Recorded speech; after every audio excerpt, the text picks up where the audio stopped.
Hello. All right. First of all, we would like to acknowledge that we are meeting here on stolen Gadigal land, and I would like to pay respect to Aboriginal and Torres Strait Islanders in my presence. And yeah, as you can tell, I'm very, very nervous. I'm not drunk enough to be public speaking. So if any of you got alcohol right now, please come up.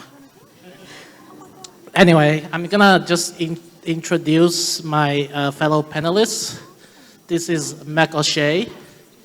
She's an amazing comic person who has been nominated for an Ignatz Award, which is a pretty big deal. It's like the Sundance of comics. And she's also a researcher in the Australian Folio Society, which is an association that is archiving Australian comics, past and present and future. And next to her, we have Safar. Safar just released his first book. It's called Still Alive, about his experience at the Villawood Detention Center working with refugees. You can actually get his book from Harry Hartog over there called Still Alive. He is probably the most exciting thing that's happening in Australian comics in the past year. Yeah, hell yeah. Hell yeah. And he just got picked up by Fantagraphics in the States, and his book is getting translated into French. Wow. So, good on you, Safta. As for me, I'm just here to ask questions, but I also do comics. So, we're gonna do readings, because I'm pretty sure none of you have really read our comics. So we're gonna share some of that with you all. We're gonna start with Meg. There's a big drawing of Meg right up there. So let's go, Meg. Okay, cool. Yeah, so I'm just going to read 3 quick comics I did while living in Korea. I'm a Korean adoptee, and I went back to Korea to live for the first time a couple of years ago. In order to, find out more about Korea, and in the process I found out a lot more about, the adoption industry and that kind of thing. And at that time I was using comics as a way of documenting my experience, but also communicating some of the things I experienced and came across there to people back home in Australia. So okay. December 2019. The advice is to stay realistic. We've done 200 birth family searches and had 15 reunions, the guy from the Adoptee Org tells me. Yeah, I just want to have a proper go, I say. I'm a pessimist anyway. I've read enough to know that my chances probably aren't great. Oh. Whoa. Okay. Did I? I've read enough to know that my chances probably aren't great again. Unhelpful adoption agencies, potentially inaccurate paperwork, the trauma and shame that the existence and relinquishment of an illegitimate child might represent. I keep my expectations low. One night, now that I'm better at reverse engineering Romanizations to their original Hangul, I find 3 women with my birth mother's name of about her age in her recorded home city. One is a health and welfare lawmaker advocating for better working conditions for those in the field. One makes beautiful art. One is a director of an org promoting women's political participation. I am immediately in love with them all. Ah, fuck. October 2020. Mommy? Yes, sweetie? Tell me about third Nana again. Well, a long time ago when your dad and I were living in Korea, I tried looking for her. Oh, I gotta have a proper go. I gotta do it. My adoption agency had already tried once years before, but this time a nice lady working for the government helped me. I would like to begin a birth family search. Please find attached. The lady sent third Nana mail and called and texted and even visited her house to try and give her a letter I'd written. But I guess third Nana didn't feel like talking. If she does not respond, then the case has to be closed for this time. I'm sorry to deliver this news to you. Why? Who knows? Maybe she was too sad or scared, or thought I'd take her to court. Maybe she thought I'd cause trouble with her husband. There's no way to tell. The end. Oh, Mommy. Yes, sweetie. That story sucks. Tell me about it. Christ, that's upsetting. December 2020, and just kind of a content warning, there's a brief mention of child abuse in this one. December 23rd, Hapjeong, a demonstration in front of Holt Children's Services. 2 months before, a 16-month-old child, domestically adopted through this organisation, was beaten to death by her adoptive mother. Holt is accused of failing to thoroughly screen and follow up with the adoptive parents. All too common occurrences in an industry where moving children meets profit margins. And now, 64 years after Holt was established as the world's first large-scale international adoption agency, the protesters from child abuse prevention, adoptee and unwed mother advocacy groups gather, demanding it acknowledge its role in the child's death. Holt, apologise for poor adoption procedures. Sagwahara, so apologise.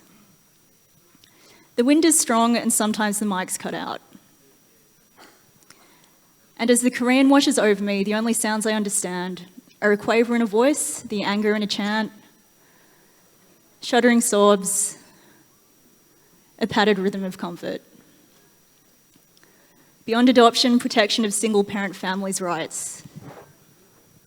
Adoption, government intervention now. Family protection above all, adoption is the last choice. Thank you.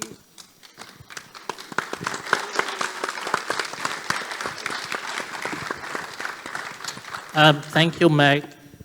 So I'm just going to ask a few questions about why we choose the medium we work in. And Meg, would you like to tell us a bit more context into your comic practice and why do you choose the medium of comic?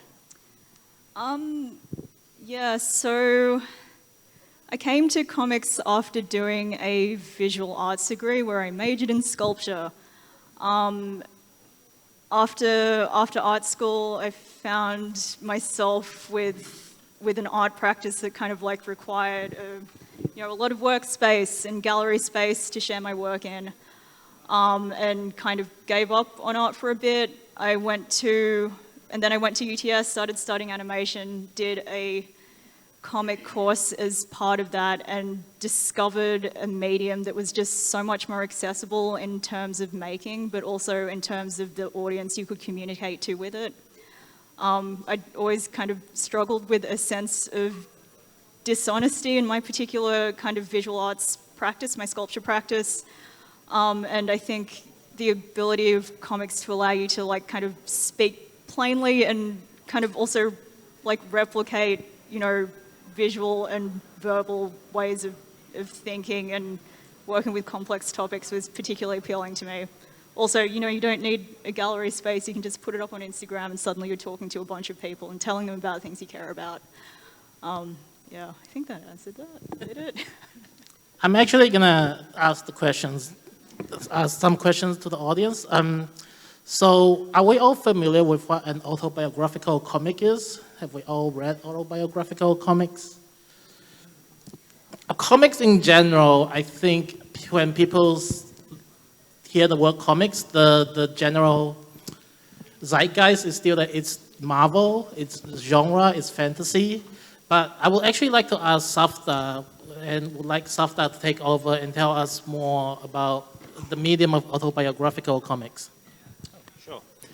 I think my attraction to autobiographical comics in particular comes from the tradition of underground cartooning, which really got going in the 60s.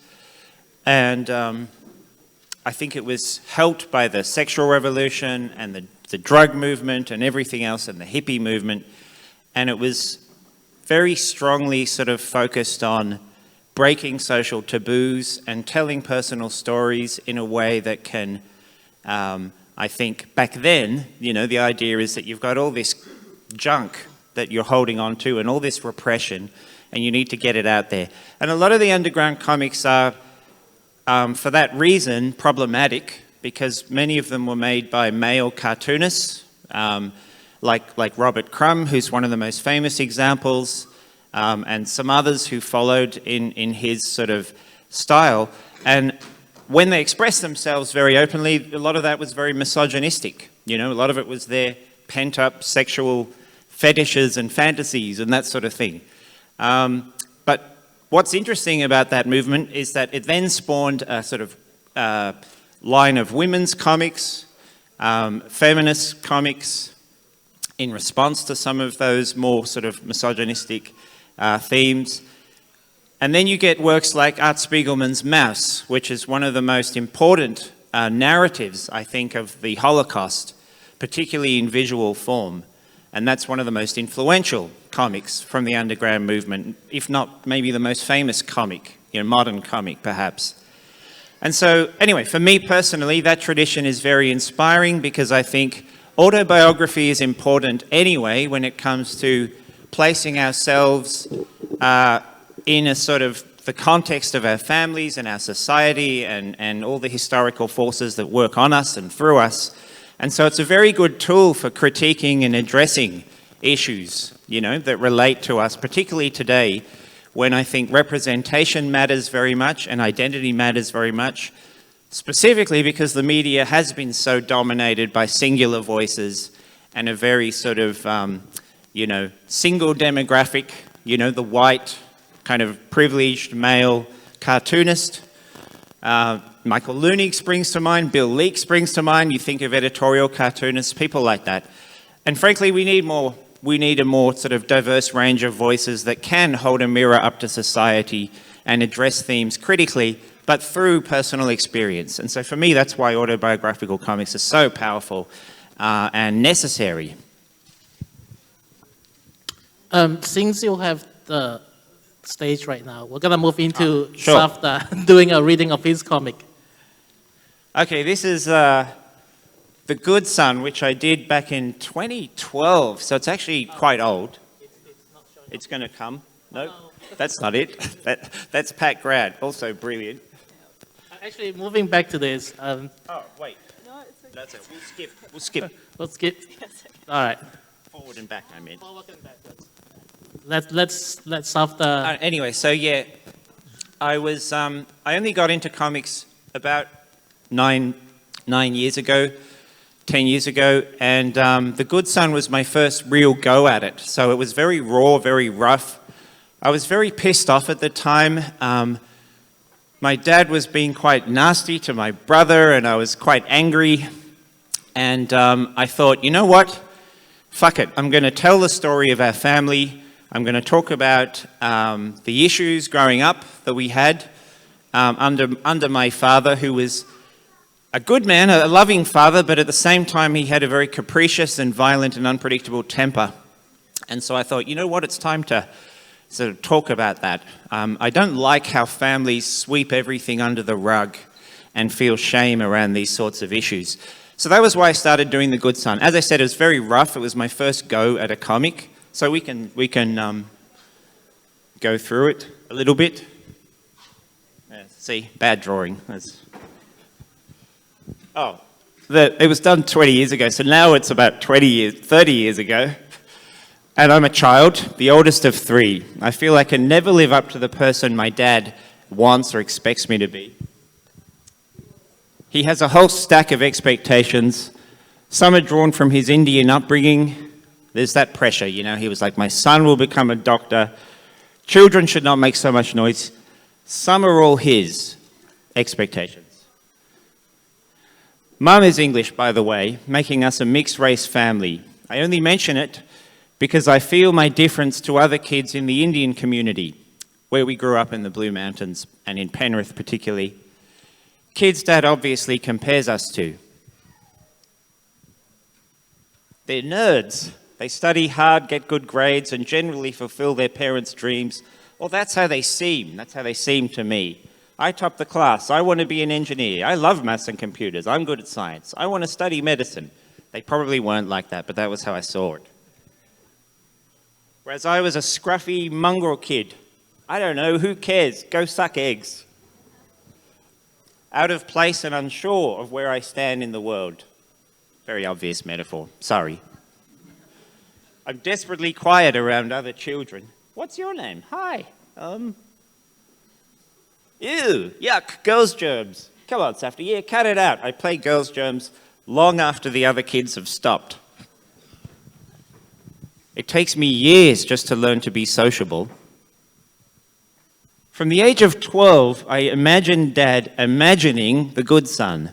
I evoke him as a figure of ridicule. He is Dad's unrealistic ideal. The good son regards Dad with awe, a mixture of awe and wonder. His perfect day out is to accompany Dad for 2 hours at the supermarket. Don't need nothing but a good time. I'm unable to dress well for social events, whereas the good son loves to suit up and does so whenever he can. Dad has no concept of why kids respect their parents. He thinks he can bark an order and that's it. Stop making mess and clean up your room. Okay, whatever. Yes, sir, I'll do it straight away. I can turn it into a game. I'm sure he has similar projections of my brother and sister, which they are equally incapable of living up to. And how does he see himself? Or rather, how do I picture him regarding himself? G'day. As Crocodile Dundee, witty, white, practical, calm in a crisis, admired by all. I sometimes get these dark existential flashes in which I realize I'm a mere bundle of blood, bone, nerve, tissue, hair, etc., a particle of life on a small planet in a cold universe that is itself a mere speck in a vast expanse of cosmic space. And none of this really matters. And there's me regarding kid.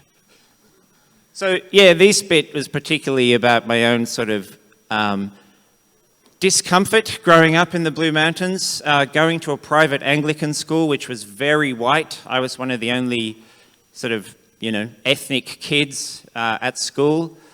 And particularly on the cricket field, I remember being so embarrassed about my dad, my Indian dad, when he would turn up. And wanting to kind of fit in and having this sort of racial dysmorphia where I sort of didn't feel Australian, really.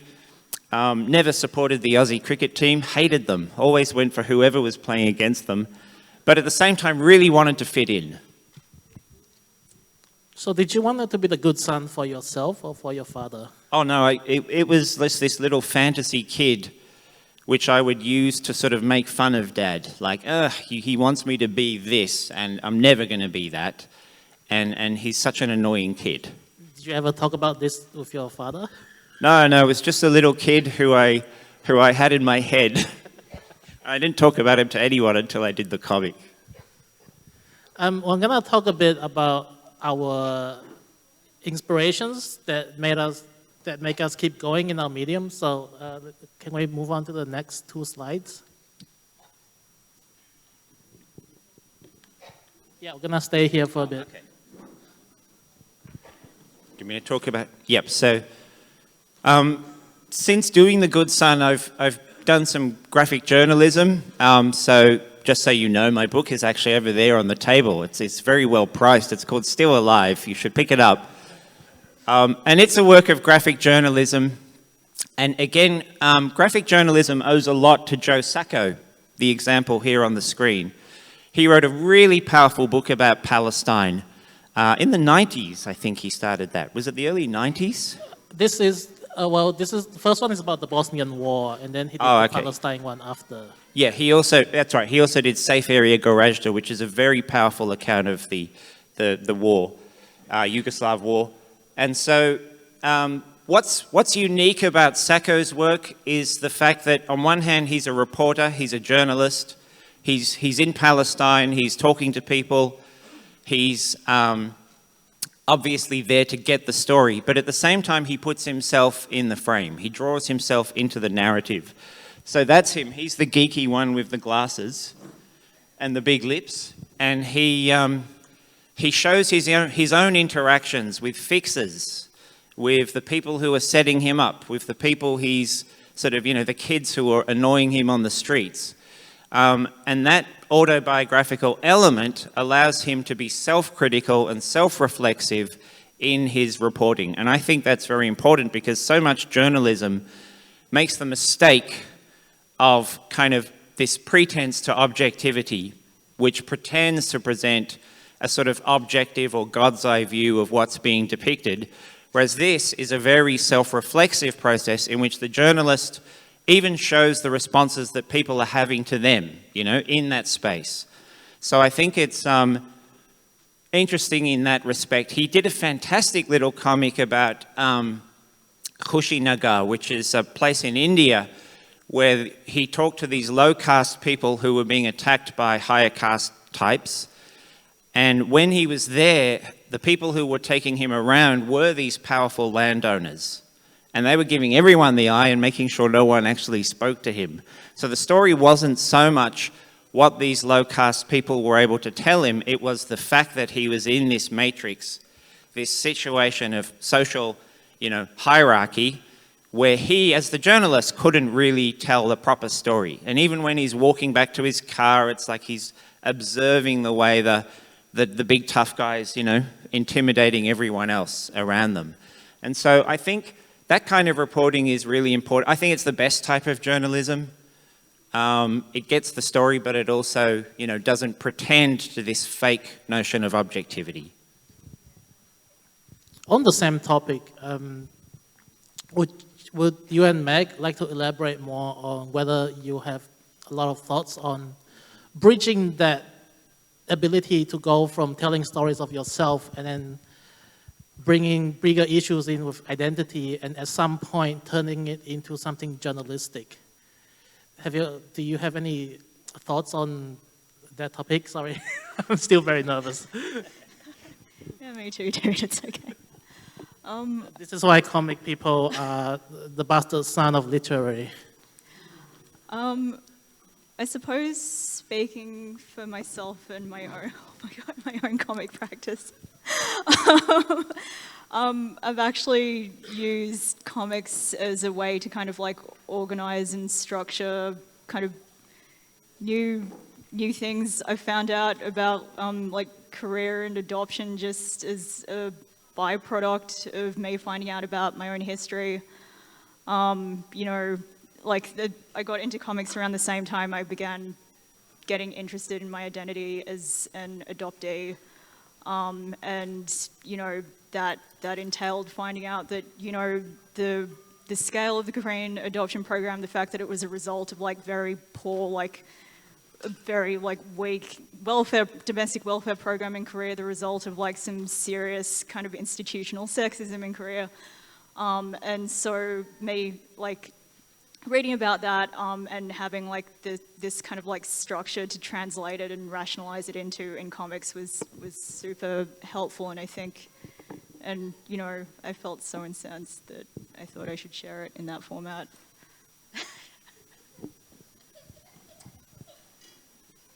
Sorry, what was the question again? How do you bridge telling stories about yourself and bringing in bigger issues with identity and then tying it to journalism? Okay. I think it kind of, I think it happens naturally because, our own identities are so caught up in various political struggles. Well, that's how I feel anyway. So I don't think I can address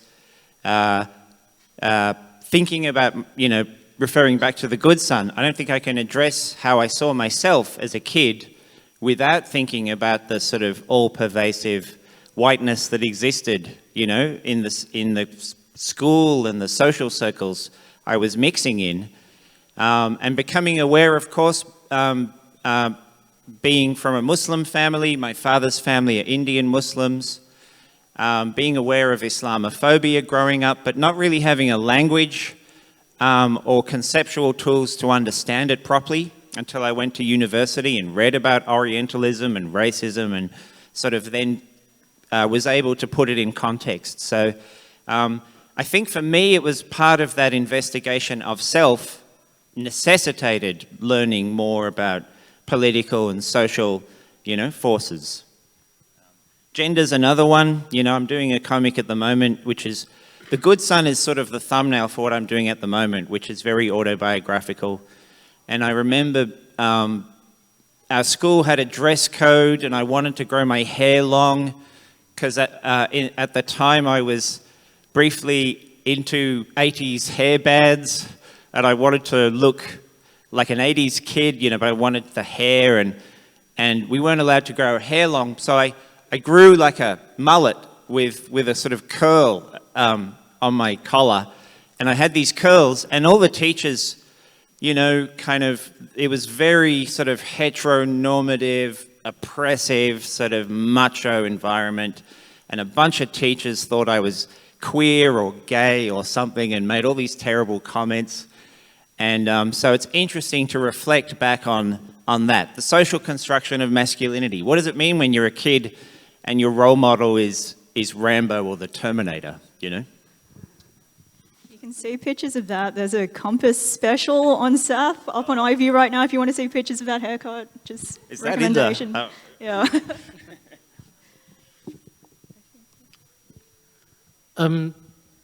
One thing I find for myself is that when I first started doing comics in Australia, I felt really lonely, and I didn't feel like it was kind of hard for me to find the community.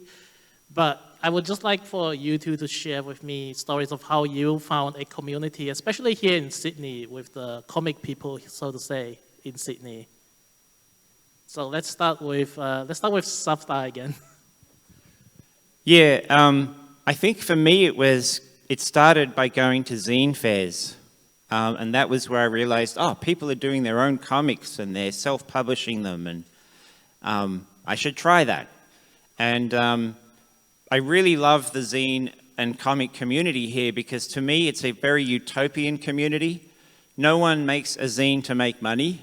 It really is a passion project. It's things that people do out of love because they just want to express themselves and they want to write about something they're really passionate about. And so you get this whole spectrum of themes, and actually themes that you don't find in the commercial media sphere. You know, you get zines about sexuality and gender identity and really specific personal autobiographical things, which blew me away when I discovered that world. And what I love about it is there's no editorial constraint. There's no person telling you how to write or how to draw. So it's very raw and direct in that sense. And I think it's really important to have that, to have an underground press and to have people making their own zines, even if it's at the local office works or on a photocopier and the cheapest means possible. That stuff is gold. So that really got me into it. Meg? Yeah, also scene fairs. Like I don't know, there's just something so beautiful about entering this space where you can pick up all these like very intimate parts of people's lives that they've chosen to commit to tiny pieces of paper to share around with other people in a hall. Actually, going back to you, Meg, we missed your slide of Pat Grant, but that's actually, speaking of comic events, first of all, I want to plug that there's something called the Other World Zine Fair. It's actually happening at the end of this month on the 29th at the Marrickville Town Hall. Yes, so 29th of this month, 29th of May, Marrickville Town Hall. It's gonna go off. It's gonna. also Brazen. Oh. Brazen being run by. Yeah. So. Yeah. Shout out to Cockatoo Comics. Yes, next weekend, Brazen. And Harry Hartog. So this is the community. This is the Yeah. Sydney comics community right here. It's just... There's 5 of us just now, Cockatoo guys. Comics, It's great. yes. But yeah, they actually have a Joe Sacco book right there as well, so I'm just plugging that right now. Look at that fancy book. It's really beautiful. So yeah, please support comics. Please buy more comics. And also go to the Zine Fair. Also, yeah, and going back to Meg, there's actually quite a few events. At some point, there's something called Graphic, which weirdos like us actually took over the Opera House, and then we all just did comics for the whole weekend. It was called Graphic, and then from it, one of the events is called Images for Radio. And Meg, would you like to tell us a bit about that, and Pat Grant? Okay. Yeah. We lost the slide. We have to go back too many times. It's okay. Use your imagination and pretend there are some images of like a cartoon boy interacting with his absent father on the screen. But yeah, if you remember, there used to be an event at the Sydney Opera House called Graphic Festival, and one of the events as part of that was called Radio with Pictures, where comic artists or sometimes illustrators and writers would collaborate to create kind of a similar thing to what we did today, except a little bit more polished, where someone would read their story and present their work on screen. And the work by Pat Grant on screen was presented there, and I saw it before I got into comics, and it kind of showed me the potentials of comics as something that, you know, can be like quiet and still and reflective and like intensely personal, because it was a story about his quite difficult relationship with his father, who had recently passed at the time of the writing. So that was a big thing for me. Okay, so to round this up, I'm gonna read 2 of my comics, which you can buy at Cockatoo Comics. One is called Good Diets? Sorry, Chris. Steady Diet, it's right there. Another one called the one Finn's Anthology. Yeah, edited by those 2 guys. Calling out to our friends because I'm still really nervous. And if I can hold my vomit down, I'm gonna read 2 short stories from the anthologies, which you can buy over there at Cockatoo Comics. So let's go. Next slide, please. Oh no, we still got Julie Doucette to talk about. That's another influence. Julie Doucette, brilliant feminist. Oh, okay, back. never mind. Yes. Oh, yeah. Julie Doucette, brilliant feminist comic maker, underground comic maker, again from the 90s. Did some really good stuff about, just being a young woman and growing up. But anyway, keep going, Jin, back to you. Next slide. That's my stupid face. This is a comic in Steady Diet. This is me at a restaurant in 2016. It was one of those late night George Street haunts. I'm totally gonna get shit food here. Why did I even bother coming in? The journey. I only have 50 minutes before my mate said it also that Chinatown is too far away. I don't feel like Hungry Jack's or a kebab. So now I'm stuck in this purgatory of deciding what and where to eat. It's like I'm dating myself. I want my Super Bowl congee and Emperor's Puff, but Chinatown's too far away. I can go to Madang for Korean barbecue. That is extremely not table for one friendly. Asia Kitchen 217A. Yeah, but which part of Asia though? According to the menu, all the Asia. I'm gonna destroy the Vietnamese pronunciation, so I'm not gonna try. But it's one of my favorite dishes. It's called the Vietnamese special broken rice. So of course I went in there and ordered it. Regular as full grain unbroken rice. There actually is a textural difference between fractured rice grains and the more conventional white rice. It also embodies a more intense ricey fragrance that goes really well with grilled meat and the subtle salty sweetness of nok nam. I feel like I ordered ragu. I also can't pronounce Italian in case. Ragu pappardelle, but got served canned spaghetti, tepid salt water, cold rubbery egg, Cantonese-style garlic fry instead of proper lemongrass grilled Vietnamese pork chops. Missing pork rind salad, missing steamed egg loaf. Got some boring blanched bok choy instead. missing Vietnamese pickled veggies. Thai sweet chili sauce instead of fish sauce dressing. Net slide. Flavorless, as expected. I'm just gonna flavor this up with some soy sauce. And then the lid fell off, and then I drenched my dish with soy sauce. It was 12:30 at night, and this guy just gave me this look, because he has to clean up. Having a meal so bad, I've decided to hide in the restaurant toilet, shirking the responsibility of finishing it. Sir, we're closing up. Can you please leave? Here's another one. Back at my grandparents' orchard in Marrickville, Malaysia, electricity wasn't the invisible utility one takes for granted now. Its scarcity made me sense it as the natural phenomenon that it is. The power cable and phone line were the only connection to modernity, juxtaposing a century-old wooden steel house. When you turn on the switch, you felt a strong jolt. That's really good supplementary sound effect. Clink, clink, clank. And then it takes up to a minute for the fluorescent light to turn on. There are no lights for the toilet. That's the long queue at dusk. This was a very interesting setup. It's basically an outhouse, but it's on a balcony. So that's how the toilets in Malaysia work. It's a balcony outhouse. If you had to relieve yourself at night, there's a bedpan pee bucket in the corner of the room. The tinkling can get quite loud in the dead of the night. If you must use the outhouse after dark, you use one of these kerosene lamps. And then when you use it, you attract all the bugs and the snakes. Stoves, zero electricity required. We did have a propane setup on the side. No fridge, use this thing called an almari instead.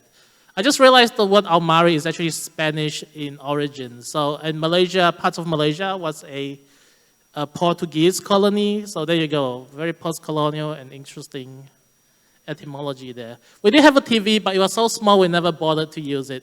It's really sad to think that the amount of energy required to make this comic probably could power my Gramps' orchard house for a month. I did play this game using a super-powered torch, 10,000 lumens. So if you've lived on a farm, you know that chickens, they sleep on top of trees.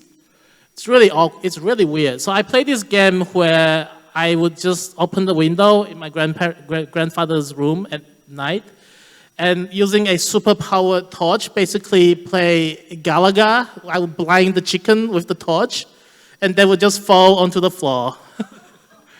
It was chicken abuse, but it was also very fun. So that's my little comic, and I'm very glad to say we're gonna end the panel here, and we will start taking questions.